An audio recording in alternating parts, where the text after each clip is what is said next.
योजनाएं लगाने की आवश्यकता में ग्राम सभा की आवश्यकता होती थी। अब ग्राम सभा का भी अब दांत निकाल दिया गया है। अब बिना दांत का ग्राम सभा होगा। तैयार रहिएगा। गांव को बर्बाद करने वाली योजनाएं हम गांव में नहीं आने देंगे। आवाज गूंजता था, कैसे लेंगे झारखंड, लड़के लेंगे झारखंड। ले तो लिया, लेकिन संवारेगा कौन? संवारने का जिम्मा तो वो लोग ले लिया जो इस राज को अलग करने का घोर विरोधी था। तो संवारेगा क्यों? इनका तो एकमात्र लक्ष्य था इस राज को लूटिस का। एक नए तरीके से हर चीज का व्यवस्था स्थापित किया जा रहा है। किसी में कोई नियुक्ति नियमावली नहीं बनी। जेपीएससी का कभी नियमावली नहीं बना। पुलिस बहाली का कोई नियमावली नहीं बना। शिक्षक बहाली का कोई नियमावली नहीं बना। कभी भी यहां पर किसी को नौकरी नहीं मिली। अभी देखिए कितना तेजी से नियुक्तियां निकल रही हैं। हमारे पढ़े लिखे नौजवान नौकरियों में जाएंगे और जो नहीं पढ़े लिखे हैं उनके लिए भी स्वरोजगार का रास्ता हम लोगों ने अपनाया है। लेकिन व्यवस्था थोड़ा अभी सुस्त चलता है।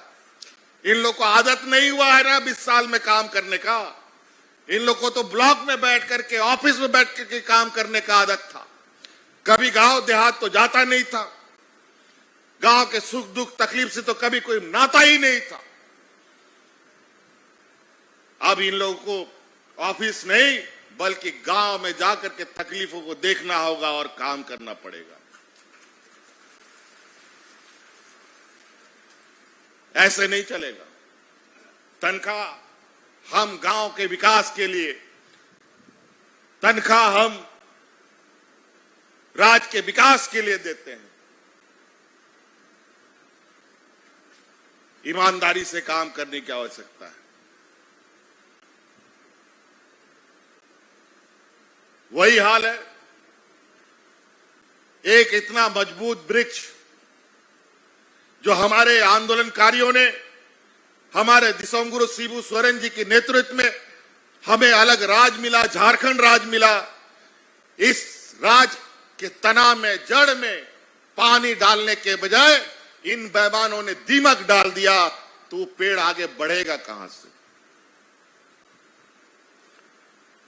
जितनी दिन ताकत थी उतना दिन तक बेचारा हम लोग को छांव देता रहा।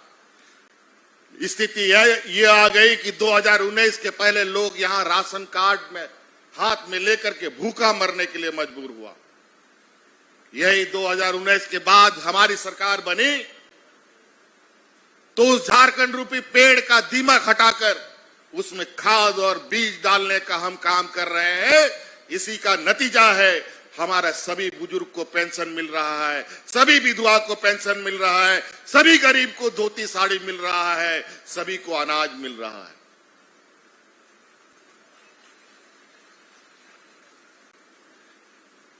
कई चुनौतियां हैं।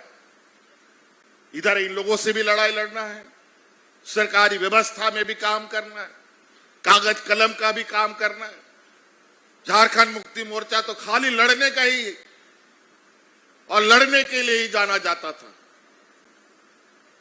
कभी रेल रोको, कभी खनिज रोको, कभी राज बंद कर, राज में ताला लगाओ, और खाली यही आवाज गूंजता था, कैसे लेंगे झारखंड, लड़के लेंगे झारखंड।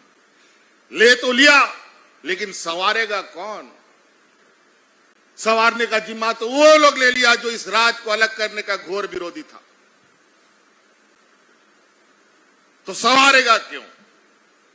इनका तो एकमात्र लक्ष्य था इस राज को लूटना, इस राज के खनिज संपदाओं को लूटना, इस राज के जल जंगल जमीन को लूटना, इस राज के आदिवासी के अस्तित्व को समाप्त करना। आज इसीलिए वन अधिकार कानून इन लोगों ने बदला है और कई बदलाव करने की तैयारी में है। हम लोगों ने पुरजोर सरकार की तरफ से विरोध किया है। पहले कोई भी योजनाएं लगाने की आवश्यकता में ग्राम सभा की आवश्यकता होती थी। अब ग्राम सभा का भी अब दांत निकाल दिया गया है। अब बिना दांत का ग्राम सभा होगा। तैयार रहिएगा। गांव को बर्बाद करने वाली योजनाएं हम गांव में नहीं आने देंगे। इसके लिए ग्राम सभा हमारी मजबूती से होनी चाहिए। आदिवासी की पहचान जल, जंगल, जमीन है। अगर ये पेड़ नहीं रहेगा, ये नदी नहीं रहेगा, तो ये आदिवासी भी नहीं रहेगा। आज इसीलिए कई छोटी बड़ी चीजें हैं। कई लोग हमारे षड्यंत्रकारी जहर लेके घूम रहे हैं, बाजार बाजार, हाट हाट। इन लोग बोलता है कि हम लोग कोई काम नहीं करते हैं। आज देख लीजिए, यही हाट का शकल सूरत देख लीजिए, कैसे बन गया। क्यों 20 साल में नहीं बना? क्यों 20 साल में हमारे गरीबों के लिए सूद नहीं ली आपने? और आज सिर्फ हिंदू, मुस्लिम, आदिवासी, गैर आदिवासी, क्रिश्चियन, गैर क्रिश्चियन के नाम पर एक दूसरे को लड़वाओ। अरे जात धर्म से पेट भरता है क्या जी? काम करने से पेट भरता है, मेहनत करने से पेट भरता है, ना कि हिंदू, मुस्लिम, सिख, ईसाई करने से पेट भरता है। आस्था, धर्म अपना काम करता है। कोई भी धर्म का हो, कोई भी जाति का आदमी हो, बिना हाथ बिना पैर का तो पैदा नहीं होता। सभी धर्म जाति में 2 हाथ 2 पैर, आंख नाक लेकर के पैदा होता है। क्यों? क्योंकि उसको काम करने का भी जिम्मेवारी है, उसको चलने का भी जिम्मेवारी ऊपर वाले ने दिया है। सिर्फ हिंदू का ही लोग नहीं, सिर्फ मुसलमान का ही नहीं, सिर्फ क्रिश्चियन का ही नहीं, सिर्फ आदिवासी का ही नहीं, सभी समाज के लोग एक ही जैसा दिखते हैं। भले रंग किसी का काला हो, गोरा हो, अलग विषय है, लेकिन हाथ 2 जरूर है। 4 हाथ लेके कौन पैदा होता है आजकल? देख, कहीं सुना है क्या? खाली ये लोग झूठ का दिग्भ्रमित करते हुए रोज कुछ ना कुछ जहर बीज बोलने का काम करता है। इसीलिए जात पात वाला बात करने वाला लोगों को गांव में बर्दाश्त नहीं किया जाएगा। हमें विकास चाहिए। ये लोग कई thefollowup.in, like, share and subscribe.